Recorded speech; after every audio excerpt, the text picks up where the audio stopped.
Good evening, and welcome to Digital Dilemmas. Tonight we delve into a question that operates at the very heart of our interconnected world. Is it ethical for companies to collect our personal data without obtaining explicit, unambiguous consent? This isn't merely a technicality buried in fine print, it is a profound ethical crossroads concerning privacy, power, and the very nature of our digital autonomy. To dissect this intricate issue, we are joined by two distinguished experts with fundamentally opposing viewpoints. Dr. Eris Thorne, a digital ethicist and staunch advocate for data privacy, argues for the non-negotiable primacy of individual consent. And Julian Croft, a technology strategist and proponent of innovation, who will contend that data is the essential catalyst for the modern digital ecosystem. We will begin with opening statements from each of our guests. Dr. Thorne, the floor is yours. Thank you, Dr. Reed. Let me be unequivocally clear from the outset. Any form of data collection performed without the explicit, informed, and granular consent of the individual is not only ethically indefensible, it is tantamount to a system of pervasive, corporate-run surveillance. The technology sector has masterfully engineered an illusion of choice, a facade of consent that insults the intelligence of every user. We are presented with sprawling, labyrinthine terms of service agreements, deliberately obfuscated with legalese and coerced into clicking agree under duress. This is not consent, it is capitulation. It is the digital equivalent of being handed a 100-page legal document upon entering a friend's home, which, buried in paragraph 73, grants the host the right to secretly photograph your private correspondence.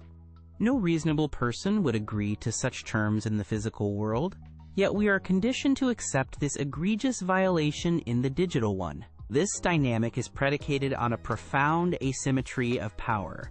These are not negotiations between equals. On one side, you have multinational corporations with immense resources, and on the other, an individual who often requires these services for their employment, their education, or their fundamental social connections. To withhold access to these essential platforms pending agreement to exploitative terms is a form of coercion, plain and simple, and the consequences are not abstract.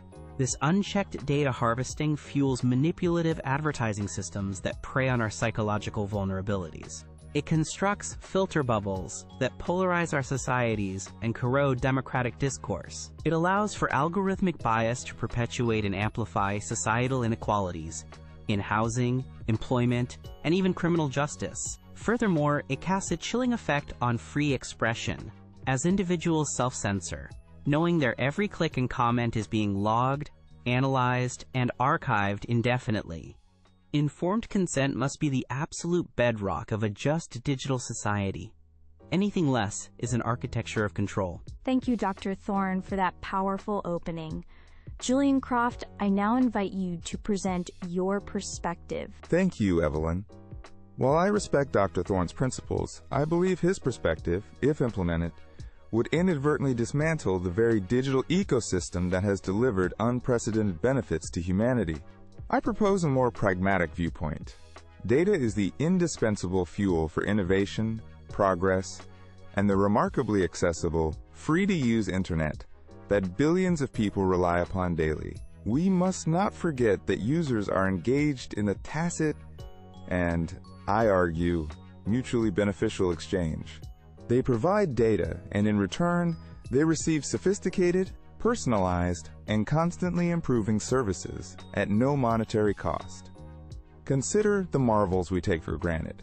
Real-time traffic prediction that saves us hours of our lives, curated news feeds that keep us informed, and even nascent personalized health insights that can preempt medical conditions.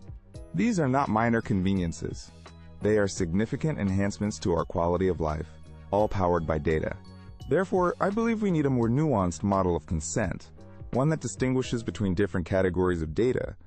For what I term functional data, information essential for a service to operate, such as your device type for software compatibility or your location for a map application. Consent can be reasonably implied by the very act of using the service.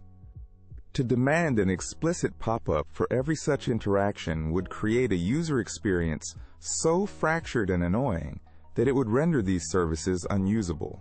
Conversely, for what is clearly sensitive personal data, the content of private messages, confidential health records, or political affiliations, the standard must absolutely be explicit, opt-in consent. There is no debate there. My concern with Dr. Thorne's rigid all-or-nothing approach is that it risks throwing the baby out with the bathwater. It would stifle innovation, degrade the user experience into a frustrating crawl, and likely precipitate a two-tiered internet. In such a world, the best, most seamless, and most helpful services would no longer be free, but locked behind subscription paywalls, accessible only to those who can afford them. That is not a future we should aspire to. We must find a balance that fosters innovation while protecting users, not halting progress in its tracks. Thank you, Julian. You have both laid out your positions with remarkable clarity. Now let us move into a direct discussion. Julian, I'd like to begin with you. You speak of a beneficial exchange, but many would frame it as a deeply exploitative one. We are constantly confronted with news of catastrophic data breaches affecting millions. We see data used for political micro-targeting that many feel is profoundly manipulative and undermines democratic processes. Given that the concept of data anonymization has been repeatedly proven to be fallible, how can you justify a model of implied consent when the potential for misuse and harm is so demonstrably profound? That is an entirely valid and critical question, Evelyn. It is crucial that we do not downplay the severity of data breaches or the reality of malicious actors. However, I would argue that these are primarily failures of security and regulation, not a fundamental indictment of the data exchange model itself. A bank robbery is a catastrophic failure of security, but we do not advocate for the abolition of banks. Instead, we demand stronger vaults and better security systems. Similarly, the answer to data breaches is not to cease data collection, but to mandate and enforce state-of-the-art encryption, robust security protocols, and severe, punitive penalties for negligence. Regarding anonymization, you are correct that older techniques were flawed. But the field has progressed significantly. We now have advanced methods like differential privacy and k-anonymity, where mathematical guarantees are provided to ensure that the inclusion of any single individual's data has a statistically insignificant effect on the outcome. The path forward is one of responsible stewardship, buttressed by strong, intelligent regulation. It is about building a framework of trust through technical and legal safeguards, not creating a data desert. If I may interject, the notion of responsible stewardship from an industry whose fundamental business model is the exploitation of surveillance data is, frankly, a myth. It's a public relations term designed to placate the public while the status quo continues. Julian speaks of differential privacy, which is a legitimate technique, but it is rarely implemented comprehensively because it often diminishes the commercial value of the data. The incentive structure is fundamentally perverse. Companies are incentivized to collect as much data as possible and to resist true anonymization because re-identifiable data is more profitable. The only genuine solution is not to trust the fox to guard the henhouse, but to mandate privacy by design as a foundational legal principle. Data minimization should be the default, not a reluctant, after-the-fact concession. Dr. Thorne, let me turn that point back to you. Your principles are uncompromising, but critics like Julian would argue they are unworkable in practice. If every single functional data point, every location check, every system query required a distinct moment of explicit consent, wouldn't the seamless digital services we rely on grind to a halt under a constant deluge of permission pop-ups, leading to consent fatigue, where users simply click yes to everything anyway? And are we not, as Julian warned, risking the creation of a new digital divide, where robust privacy becomes a luxury good, available only to the affluent who can afford to pay for subscription-based, data-free services? I fundamentally reject the premise that innovation is contingent on exploitation. This is a false dichotomy created by the industry to protect its preferred business model. The deluge of pop-ups argument is a straw man. It frames the issue as a user interface problem, not a rights problem. Excellent design can solve this. Imagine a centralized, intuitive privacy dashboard in your device's operating system, where you can set clear, persistent rules. Allow location access for map apps, but never for social media. Allow data for medical research, but never for advertising. Consent can be managed intelligently and gracefully. The industry simply lacks the will to build it. As for the free service argument, it is the most insidious justification of all. These services are not free. They are paid for with a currency far more valuable than money: our personal autonomy, our privacy, and the integrity of our social fabric. We are bartering away fundamental rights for the sake of convenience, and it's a terrible bargain. But Eris, that is an idealistic view that ignores economic reality.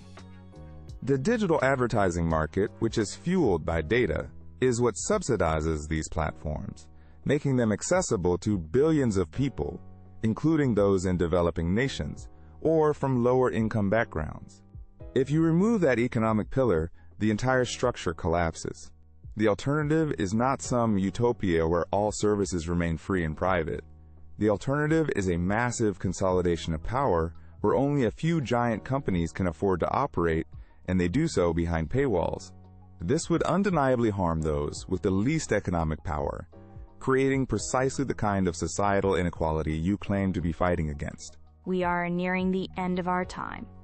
I would like to give each of you a final moment for a closing statement. Julian, please begin. Thank you. The debate tonight highlights a genuine and difficult tension. However, the path forward is not a fearful retreat into a pre-digital past, but a confident stride towards what I call responsible innovation. We must not lose sight of the immense, tangible societal benefits that are powered by the intelligent analysis of data in medicine, in logistics, in public safety, and in global communication.